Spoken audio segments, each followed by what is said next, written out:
All right, I could keep listening to that. It's entertaining and hilarious and awesome. It's 613 doing their Bohemian Hanukkah. If you want to hear the whole thing, it's on YouTube. How are you, my holy sisters and brothers? It's great to be with you. Zois Hanukkah. This is Hanukkah, the 8th night of Hanukkah. We've been gearing up for this. The first 7 nights represents this world, right? The world was created in 6 days, and then God sanctified the 7th day. So yesterday we prayed that, on the 7th night of Hanukkah, we prayed that our Shabbats should be holy and beautiful and with abundance all year. Now on the 8th night, 8 in Judaism represents supernatural, beyond the limits of this world.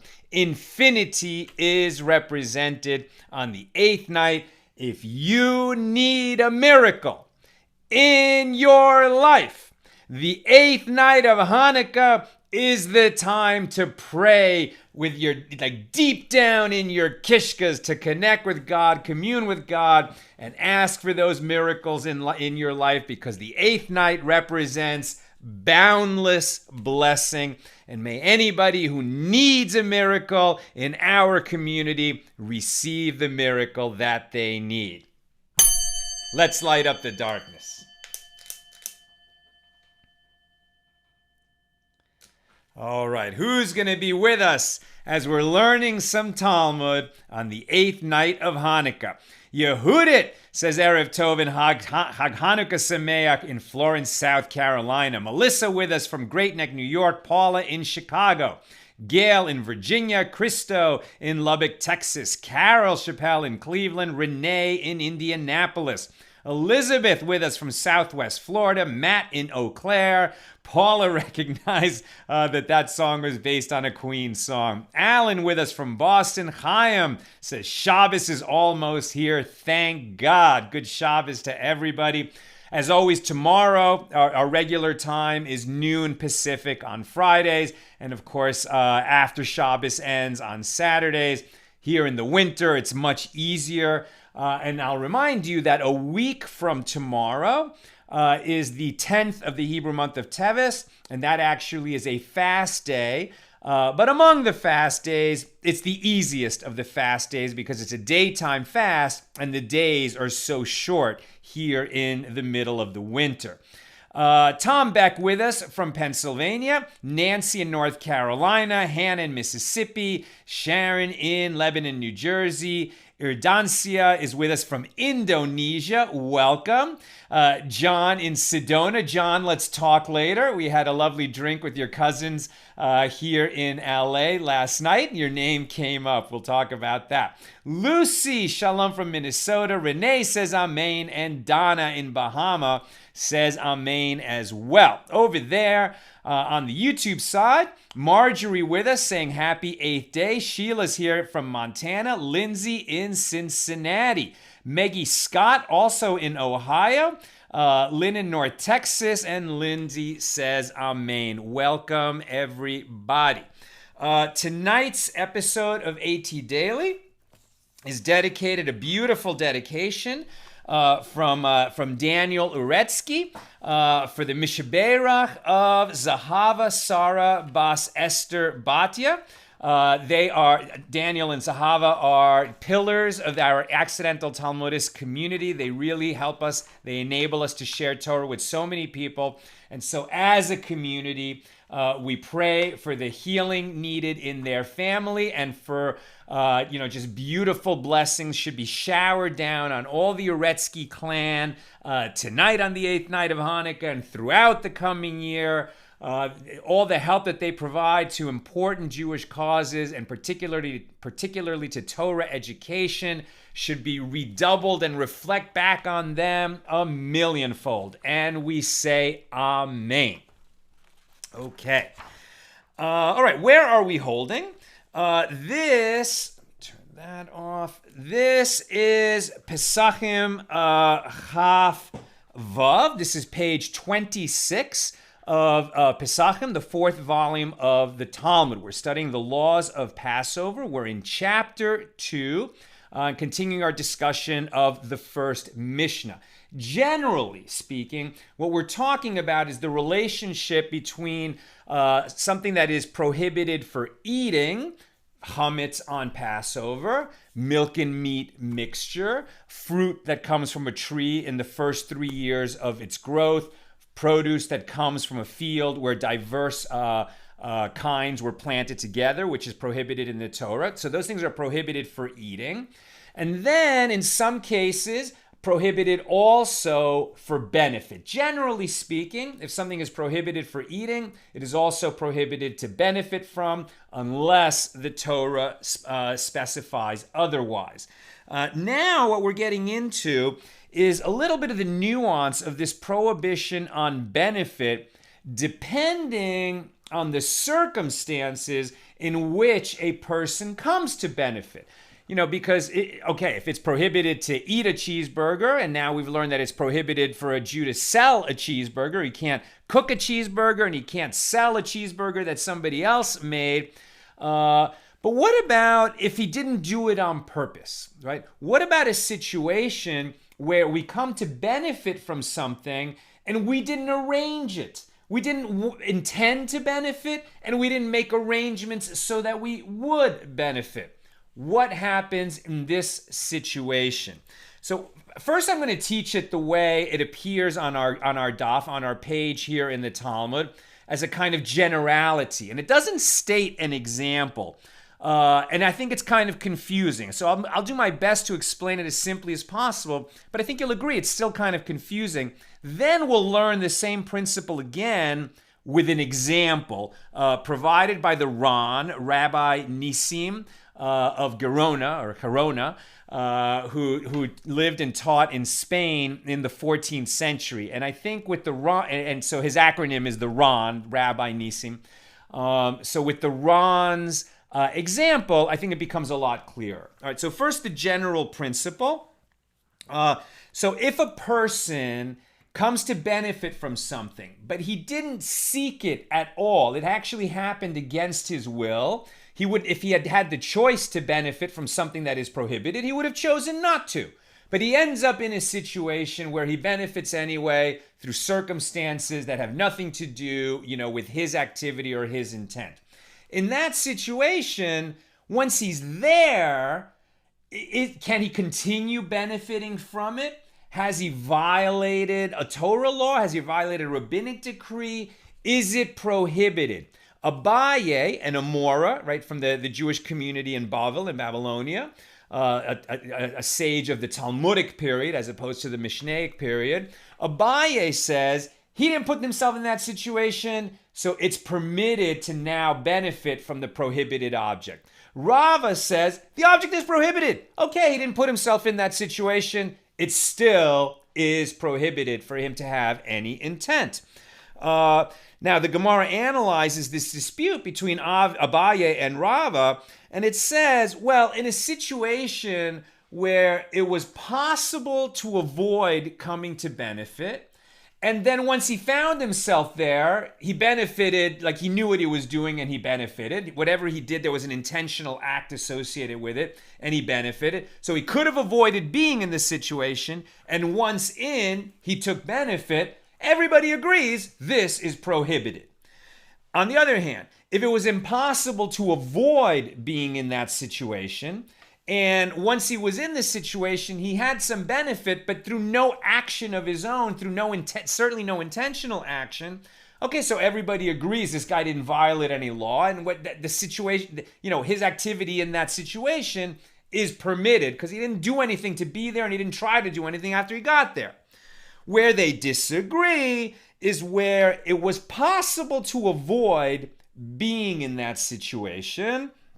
And then once in it, he does not intend. And we might also ask, well, what about if it was impossible to avoid, and then once he was in it, he did it, it was impossible to avoid, but then he did some kind of intentional act in order to benefit from this prohibited thing.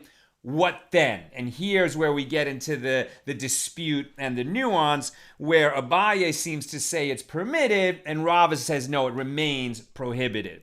All right, so now let's clarify these general principles with an example. It makes it so much easier.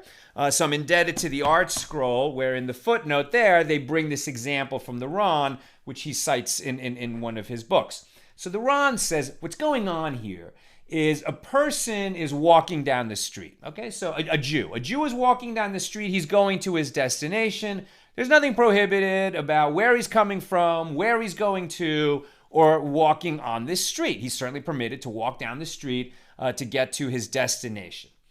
As he's walking down the street, however, he passes a house of idolatry, a temple of idolatry. Now, we've discussed many times before, God of the Torah does not like idolatry, right? There is only one God in the world, and when people start bowing to statues of their own creation and calling them gods, God does not like it, okay? And particularly for the Jewish people who are bound by the requirements of the Torah, this is just about as big a sin as there is. It's in that top 3 pantheon of big-time prohibited actions, up there along with murder and rape. I mean, it's just that bad. Now, certainly he's prohibited to walk into a temple of idolatry, a house of idolatry, but he's not walking in, he's just walking by.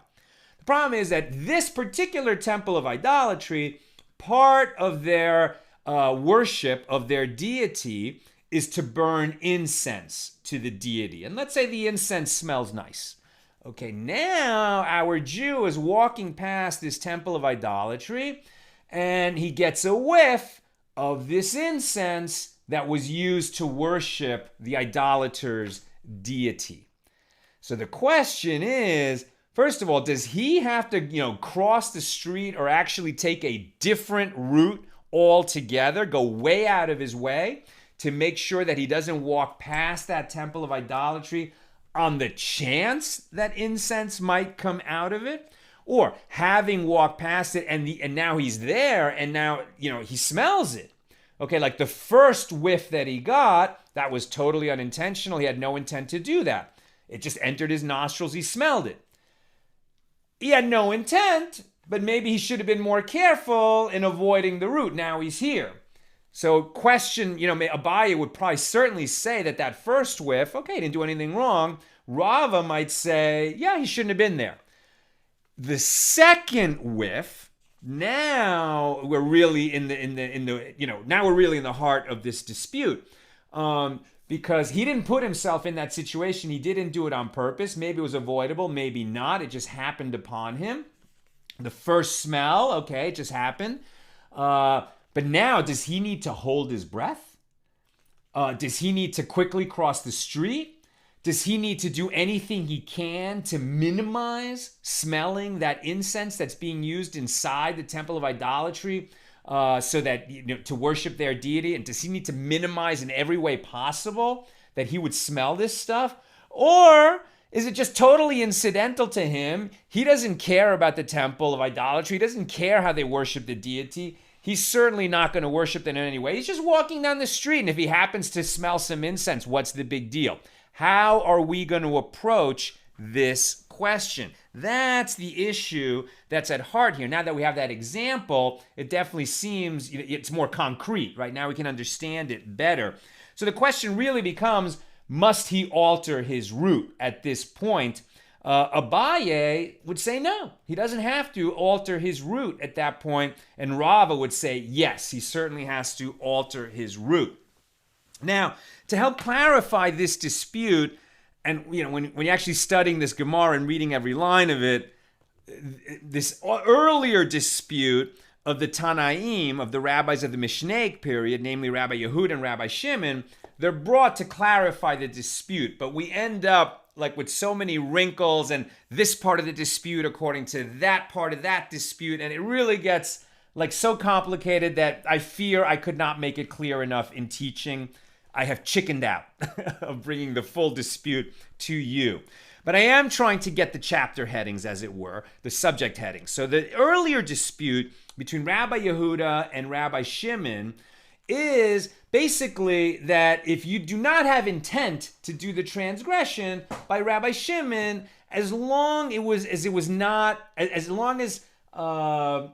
transgression itself is not utterly predictable, then you're not going to become liable to the sin offering. According to Rabbi Yehuda, you are. So the classic example that Rabbi Shimon and Rabbi Yehuda disagree on, and we encountered it several times in our journey through Tractate Shabbos, is that a person whose house has a dirt floor, and in Talmudic times, most houses had dirt floors, so he's going to move some furniture in his house on Shabbos. Okay, so it is permitted to move a table from one part of the room to another on Shabbos. No problem. You can do that. Certainly, if you have more guests coming and you're going to move the furniture around so you can accommodate more people at your Shabbos table, seems like very much holy work, so that it's not really work, it's just so everyone can enjoy Shabbos.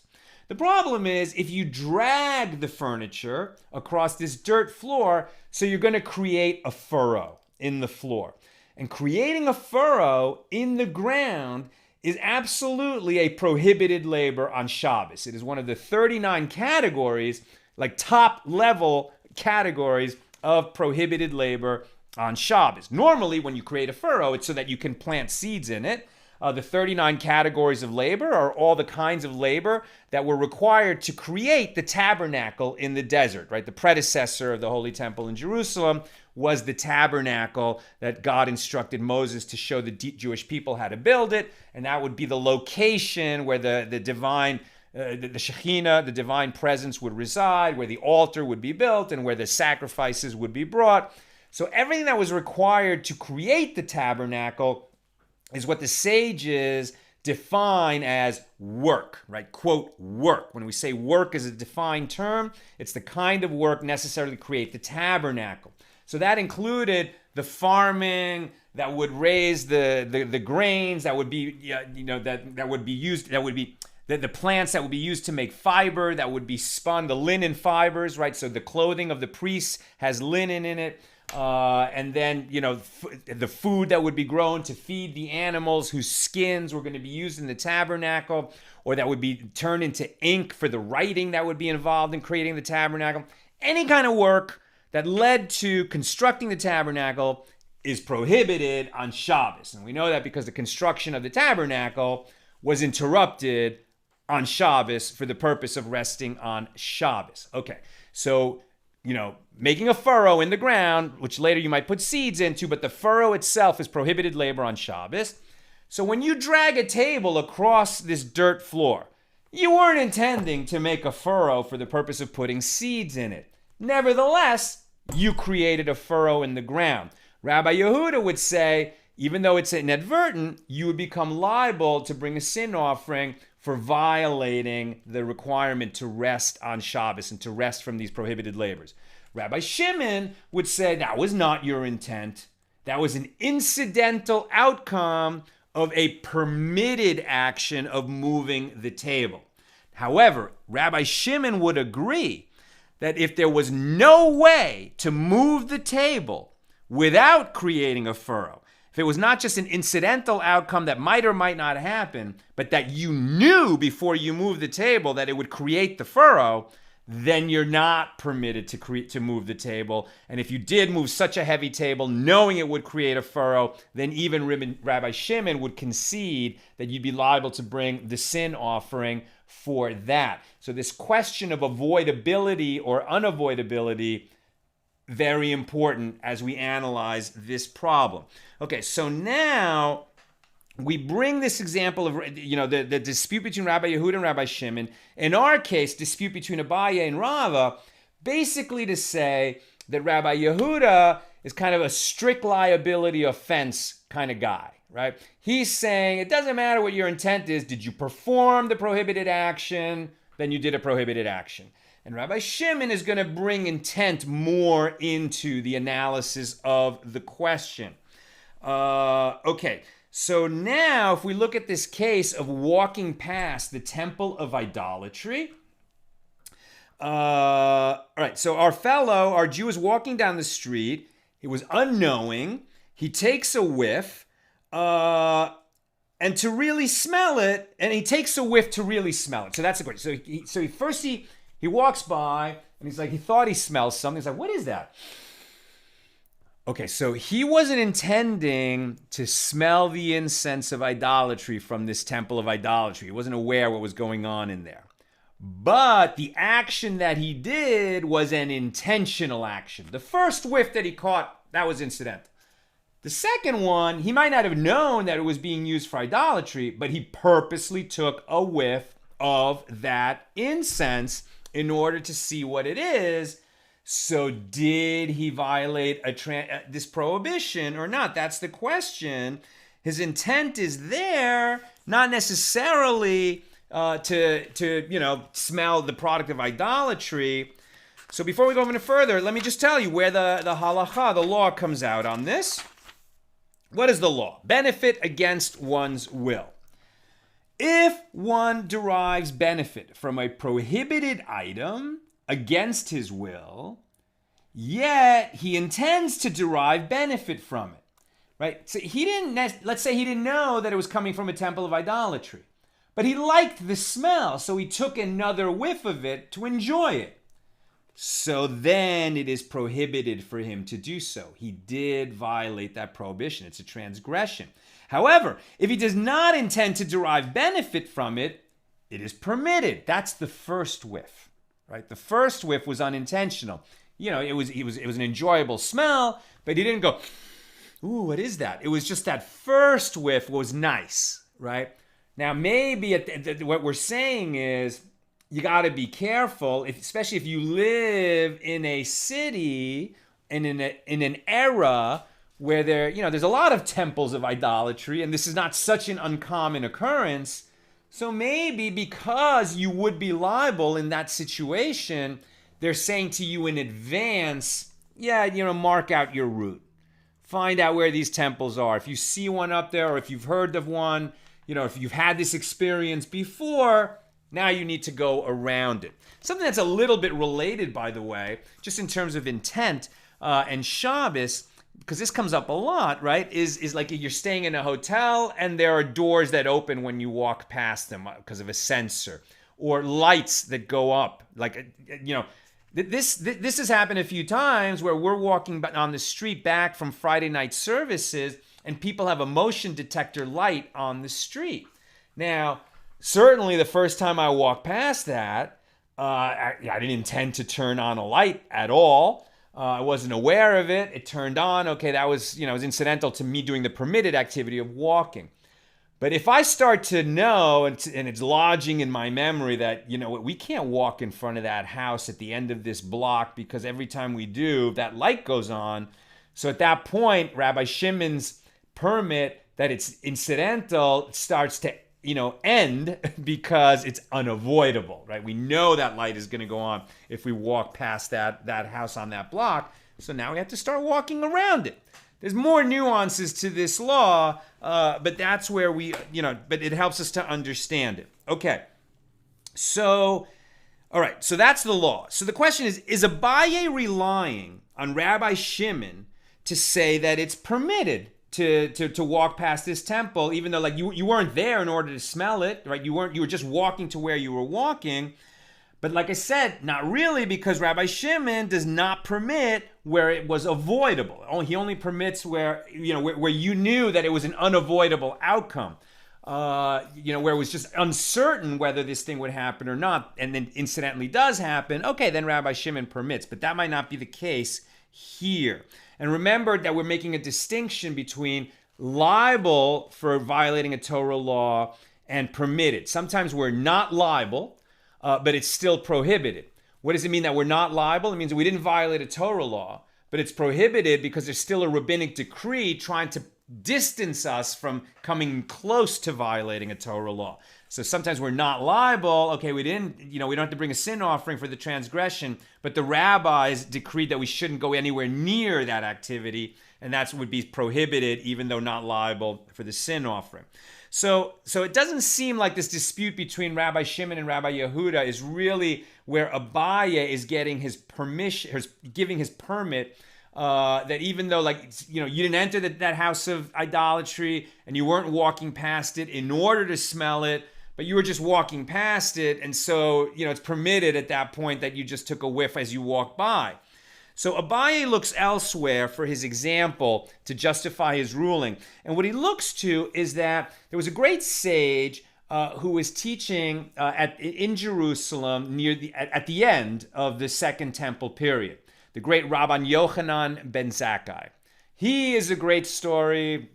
If God permits me one day, I would love to make an epic, like a biblical epic about Rabbi Yochanan ben Zakkai, because he was the head of the Torah community in Jerusalem at the time that the Second Temple fell. When the Second Temple was destroyed by the Romans, at that point, Judaism could have ended. It really could have.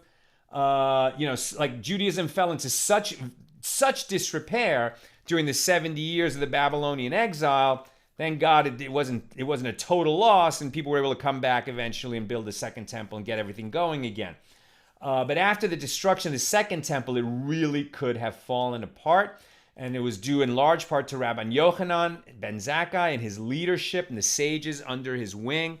And he's the one that negotiated with the Roman general Vespasian, to give him Yavne and its sages, meaning you're going to destroy the temple. And the temple formerly was the center of the Jewish religion. And it was like, Jewish religion in the absence of a temple was sort of hard to understand at that time. It's so much different than what it is today. But he said, let me take the sages out of Jerusalem and we can establish an academy of Torah learning, in this small town of Yavne, nowhere near Jerusalem. And he got this Roman general to agree. It's a great story, and we'll be encountering that later in our journey. So this is a lesson about Rabbi Yochanan. So before the temple fell, he used to teach in this large courtyard in the shadow of the sanctuary of the temple. So the sanctuary of the temple is a very tall building, right? So if you've ever seen, illustrations of Solomon's temple, it was a very, very tall building. When we were talking about entrances and doors in Tractate Eruvin, and we saw that it was very large. Like the main entrance was it 20 cubits high or 40 cubits high? But it's like a very tall rectangle. And so it cast a long shadow. And he used to sit in the shadow of the sanctuary and address large crowds of people who would gather near the temple. Often they were coming to bring sacrifices, but he, sort of seized the opportunity to teach Torah to all these pilgrims who were coming to Jerusalem, either for the holidays or just even between holidays to bring a sacrifice at the temple. They weren't necessarily very learned people, but now that they're in Jerusalem, it's beautiful that they're bringing a sacrifice in the Holy Temple, but they should also learn some Torah while they're there. And so there was only one spot that was conducive to, teaching large crowds in the way that Rabbi Yochanan was teaching. And while he was sitting there, he was also benefiting from the shade. Probably the shade was benefiting him and the people that were learning with him. And it's, Jerusalem, if you've ever been there in the summer, it gets very hot. And, all those stone surfaces make it even hotter. Being in the shade is like an absolute must when you're talking about Jerusalem in July or August. So the issue is that Rabbi Yochanan ben Zakkai, he had to be in that location, right? There was no other location where you could address these large crowds that congregated around the temple. If he asked them to come listen to him teach somewhere else, well, they wouldn't have come, right? This was an opportunity to sort of reach the Jews where they are. They had come to bring sacrifices. Now he could get their attention and teach them Torah. It had to be in that location. It was unavoidable. But now that he's in that location, he has no choice. It has to be there. But he's choosing to benefit from the shade of the sanctuary. What's the big deal about that, using the shade of the sanctuary? Because we have many teachings throughout the Talmud, because it is specifically instructed in the Torah that one cannot use property of the temple In other words, anything that's the property of the temple means it was consecrated, right? Anything that it belongs to the temple is holy property. It belongs to the holy temple. So anything that's been consecrated for use of the holy temple cannot be used by an individual for his own benefit, ever, right? That's a very important law.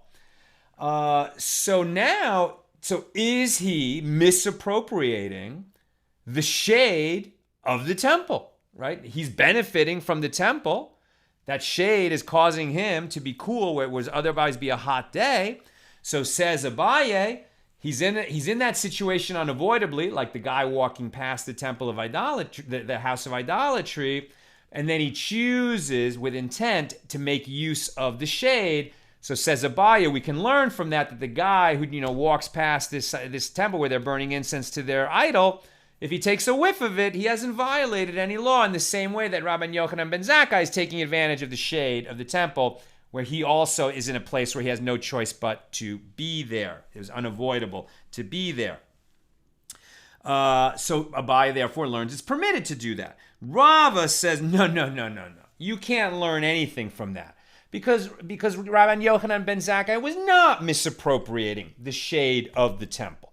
Was the sanctuary built to cast shade on the courtyard? No, of course not. The sanctuary of the temple was constructed for its interior, right? What was it constructed for? To contain the holy, which is the antechamber, and the holy of holies, which is the sanctuary itself, where the Ark of the Covenant was stored, right? The Ark that had the tablets of the Ten Commandments that was stored, and the Torah that Moses inscribed himself, and other matters like that. The most sacred objects in the Jewish world were kept inside that sanctuary. So the Temple of Solomon, and then eventually the Second Temple, they were constructed to store what's inside. The Second Temple didn't have the Ark of the Covenant in it, but it still had a Holy of Holies that represented that, and it was still that room where the divine presence was manifest, and where the Kohen Gadol, the high priest, would enter on only one day a year, Yom Kippur, to perform the Yom Kippur service and attain, absolution, to attain forgiveness for the sins of the nation, right? So that is a room where no one can enter except the high priest, and only on one day a year. And if he wasn't properly prepared, and if he had not done all the purification that he needed to do, and if he was not a person of high moral stature, then he would die when he entered the Holy of Holies on Yom Kippur. And that's why when he went in there on Yom Kippur, they would actually tie a rope to his leg, because no one else could go in that room, right? So when he went in there, they would have this rope on his leg in case he died, and they'd have to drag him out and not have to someone go in there and gaze upon the Holy of Holies, which is so prohibited and might even kill a person. All right. So that's why that building was built, says Rava, and not to cast shade. So Yochanan ben Zakkai, it was just an incidental thing. He wasn't making use of consecrated property for his own benefit. That shade was just incidental to the purpose of the sanctuary. And Rava offers a further proof. He says, how do I know that? He says, because from time to time, they would need to do repairs inside the Holy of Holies. It was a building that stood for many hundreds of years, right? So that building needs maintenance, needs to be cleaned. Maybe the cracks develop in the stone floor. Those have to be repaired. So now you got a problem, right? You got a problem. Only the high priest enters that room one day a year on Yom Kippur. It's so terrifying that he might, if he's not in a sufficiently pure state, he might die while he's in there, and they have the rope on his leg to drag him out. So who's going to do repairs in that room? And the bottom line is the repairs have to be done. So from time to time, they would arrange for repairs to be made in the Holy of Holies. And this was a very complex arrangement. So first of all, the person who's going to do the repairs, he's not coming in through the front door, which is covered by this partition, this holy curtain, where the high priest would enter on Yom Kippur. Rather, they lower him in from the ceiling. And when they lower him in, he's in like this little cubicle that has, it's almost like he's wearing blinders, except he's sort of like in this little phone booth with solid walls. And this thing, is aligned. It's lowered with 2 ropes so that it won't spin as it comes down, so that he will never look at the ark, right? At the Holy of Holies itself. He will never look at anything except what he's going in there to fix, right? If there's a crack in the stone floor, he's going to go down, he's going to look at the stone floor, he's going to fix the stone floor, then he's going to get out of there. And it's not going to be possible for him to see anything else. And Rava is saying, why would they make such a complex arrangement if it wasn't because the guy's there, it's unavoidable for him to be there, it's against his will, right? He didn't put himself in that room to do repairs, he was ordered to go there.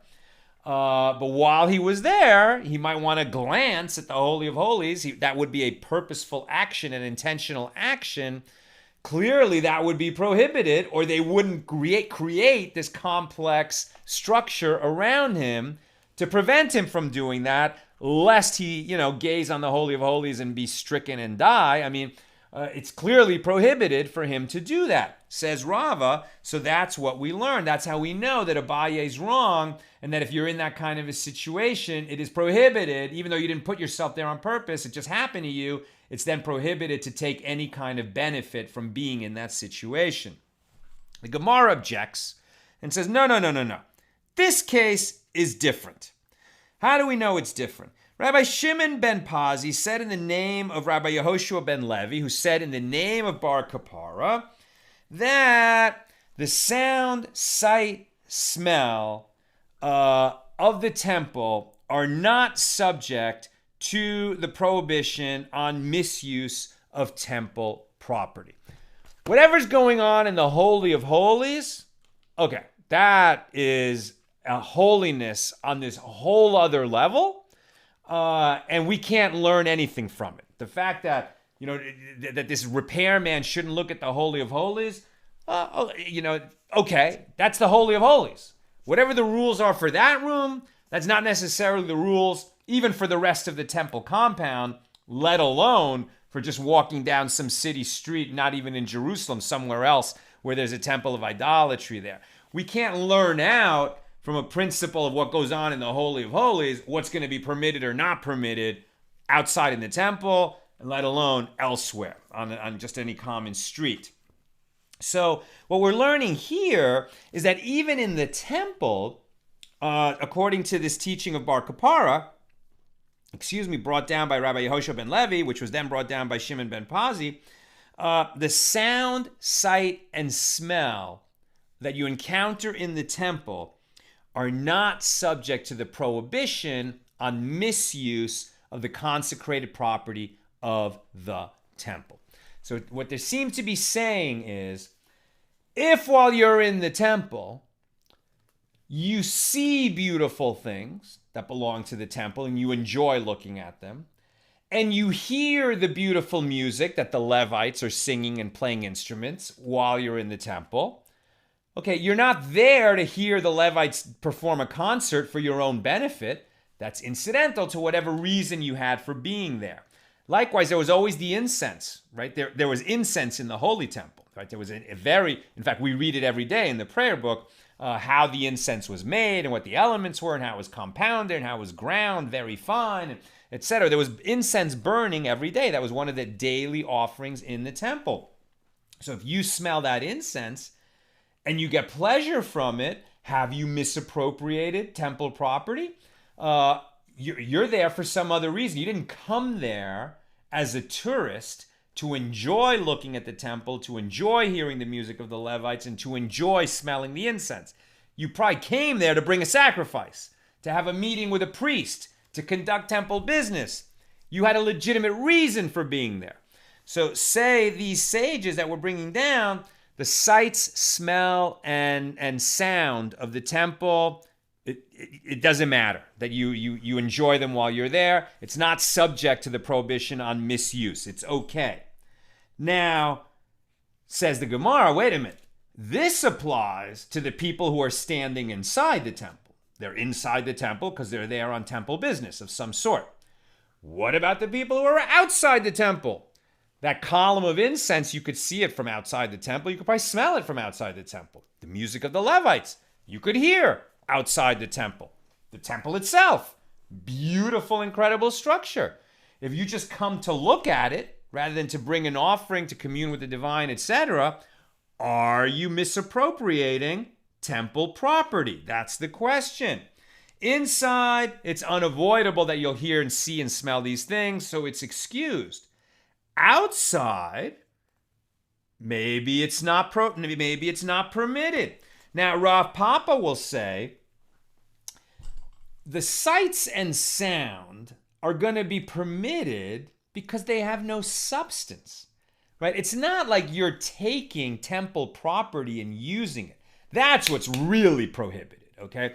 Like if you are a vendor who sells stuff to the temple that the temple needs, food to the priests, or the elements of the incense mixture that are going to be burned on the altar, the animals that are being slaughtered there, like maybe you sell, knives for the slaughter that the priests use to slaughter animals, etc.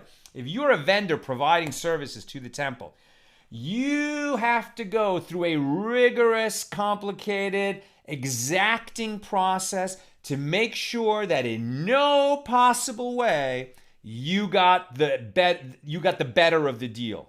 Like that somehow the temple paid a little more than the temple should have paid for your product. Because if in any way you overcharge, it's not just, you got a lucky deal as a businessman. If you overcharge in any way, it's not even just that you might be, a little bit immoral. Maybe it's a little bit theft. Maybe you took advantage. Maybe, you put your thumb on the scale, something like that.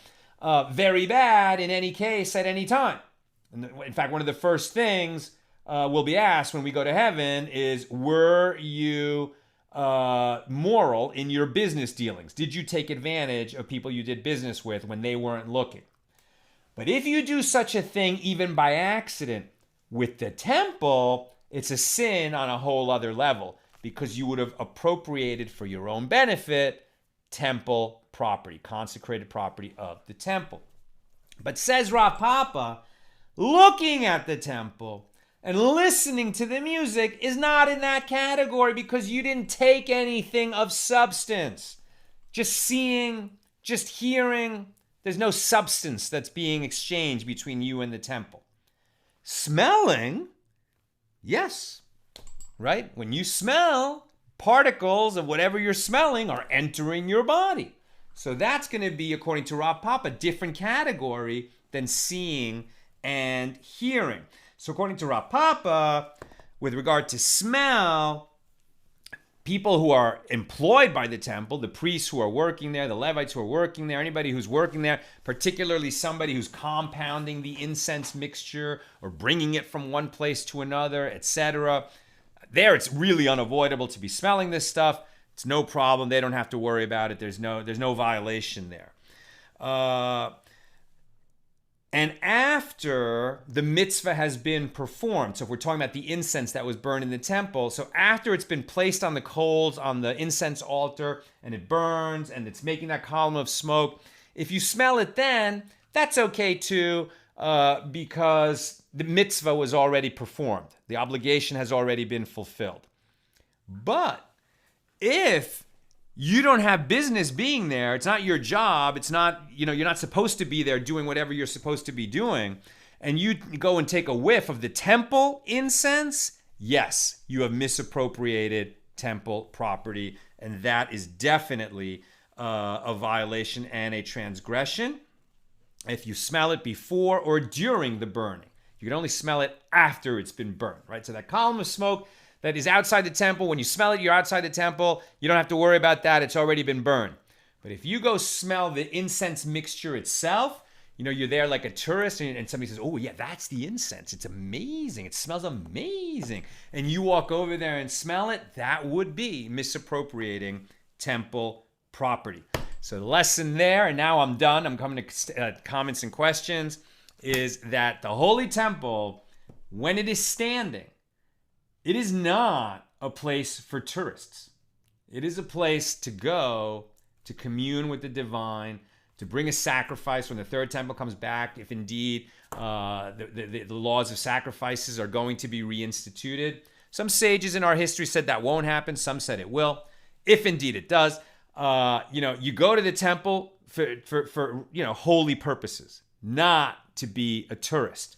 That's about the holy temple. It's not a bad principle to keep that in mind, right? Like, there's definitely tourism that includes going to houses of worship of your own or other religions. That's not so good. It's not so good. You're not going there to be a tourist. Religion is something to involve oneself in. No matter what level you are able to do it, it's to connect with God. That's to do it. To be a tourist, certainly if it's idolatry, you need to distance yourself from that entirely. And if you're a Jew going to a synagogue, you have to say to yourself, I'm not here as a tourist. This is a house of worship of my people, a faith that's been continuous for thousands of years. While I'm here, let me make sure that I pray, or that I read some Torah, that I practice the faith. Then any other enjoyment that I get is okay, right? Now, I'm not sure what I'm saying is actually halachically true in terms of like visiting, old synagogues in other countries. I'm not a rabbi. I can't tell you that what I'm saying is, that it's prohibited to go in there unless you do a little bit of praying or Torah study. But I can say with certainty that it's good to pray while you're standing in any synagogue in the world. If you're a Jew, and to do a little Torah study while you're there. And it's much better, particularly in the case of synagogues. There's so many, most of them were destroyed in the Holocaust. But there are synagogues that, at least their ruins are available. Some have been reconstructed, some survived, usually stone synagogues. Like all the wooden synagogues of Poland were destroyed, and they were magnificent. It's a tragedy. But some survive in parts of Europe. And they haven't had a Jew in there, in so long, except as a tourist. And what I'm saying is, if you find yourself in such a synagogue, pray while you're there. Learn a little Torah while you're there. And then take it in as a tourist or see what you're going to see. I think it would be much better. That's just from me. Okay. Let me see. Okay. Sharon, is church iconography included in the realm of idolatry? I was in Poland with the chief rabbi of Poland. We're going to be in a community center that had once been a Ukrainian Orthodox church. He would not enter until someone else went in first to confirm that there was no iconography. I assumed it was because of appearances, but now I am thinking it might be considered like idolatry. I'm not competent enough on this question to comment. I don't know enough that I could give you an answer on whether the religious symbols of various denominations of Christianity are considered idolatrous for us. Certainly that possibility exists, and I think that has something. It's not. These are not easy laws. They're not obvious. Okay, so depending on the situation encountered, there's more of a discussion to be had with a learned halakhic authority. And for sure, appearances is part of it also. But the bottom line, is Jews are not supposed to enter churches. That's the kind of basic rule. And there's a lot more to it, and what kind of church and what kind of iconography is there. It's a big subject, and for another day. I'm not a rabbi. I'm not I'm not one who can paskin, right? I'm not one who can issue rulings at all. I'm not learned enough, and I'm not a rabbi. But if you have a question about Christian iconography vis-a-vis Torah law and whether you can enter a particular kind of church and what you can do there, etc., that because you think this might come up in your life, Google that question and start to read some of the articles. There is plenty there on that subject. Renee says, how I felt, for example, in Rome and Greece and Egypt. Am I allowed to be in such places even as education? is this kind of intentional benefit in travel prohibited to us? I mean, it's funny because, like, when I was not religious, yeah, I traveled. I was a college student or just post college, traveling around Europe. I went into a lot of cathedrals, etc.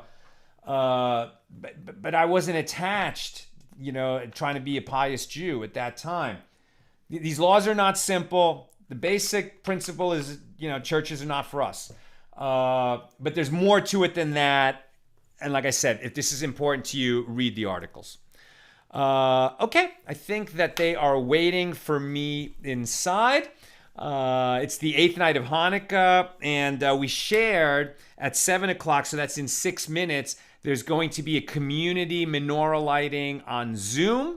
You can just find it a little bit earlier in the news feed. I think we shared it yesterday. It's created by Aish, wonderful outreach organization throughout the world, and they do so much good work. And I went on my Israel trip, was created by an Aish related organization, and Aish LA actually organized this.